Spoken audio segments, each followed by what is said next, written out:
Latafa Yara 2. So, matagal-tagal ito dati sa cart ko bago ko siya chinek out. Kasi, tingnan ko talaga muna kung magugustuhan ko siya.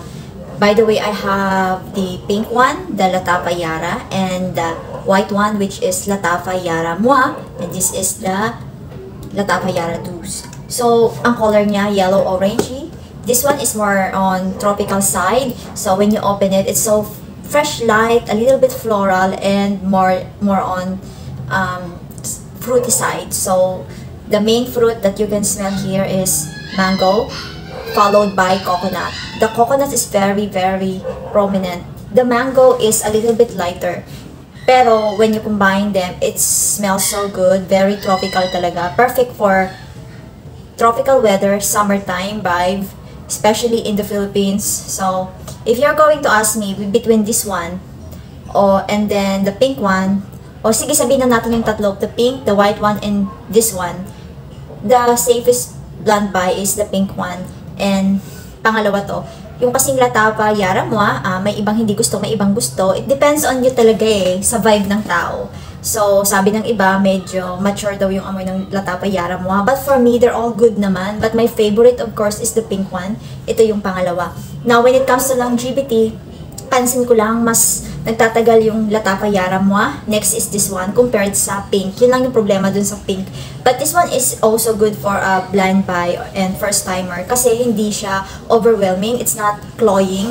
So, hindi ka mahihilo, hindi ka makakaranas ng pagkaumay compared dun sa Latafa Yara Moi. Sa opening nito, very fresh and may floral scent.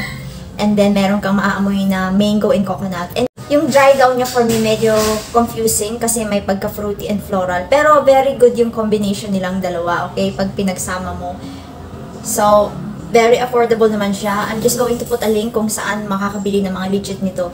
Sa Orange app and Lazada app, pareho naman akong bumibili. And marami na ako nabibilhan doon ng mga legit. Particularly sa Orange app. Alam niyo naman yung app na yun. Marami ako nabibilhan doon. So, depende na lang kung sino yung available. And I gotta be honest though, wala siya mismong pare-parehong prices. Wala kasi siyang SRP sa Pilipinas.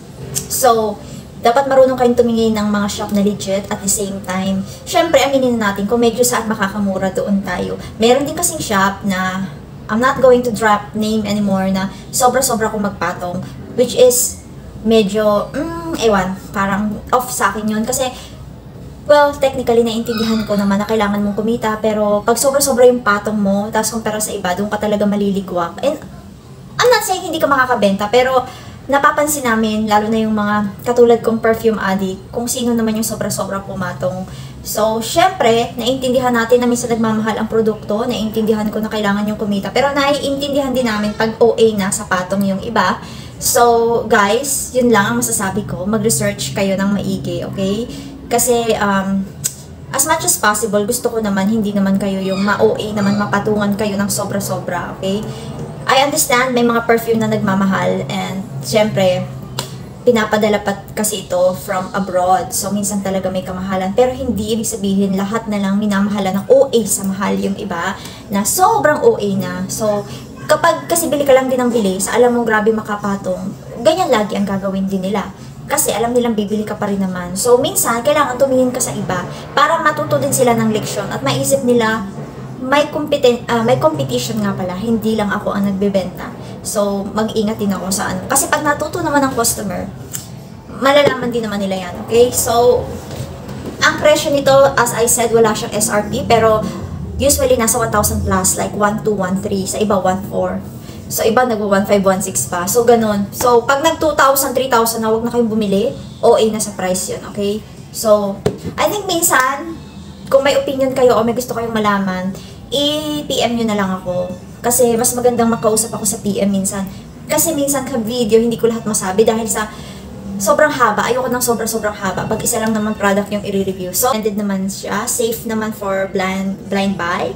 And also, it's very pwede naman sa guy, pero for me, more feminine kasi siya. Pero bahala ka na kung anong trip mo sa buhay. Kung trip mo naman ito, kahit lalaki ka, wala naman pipigil sa'yo. Pera mo naman yan. So, bahala ka na lang mag-enjoy kung anong gusto mong bilhin.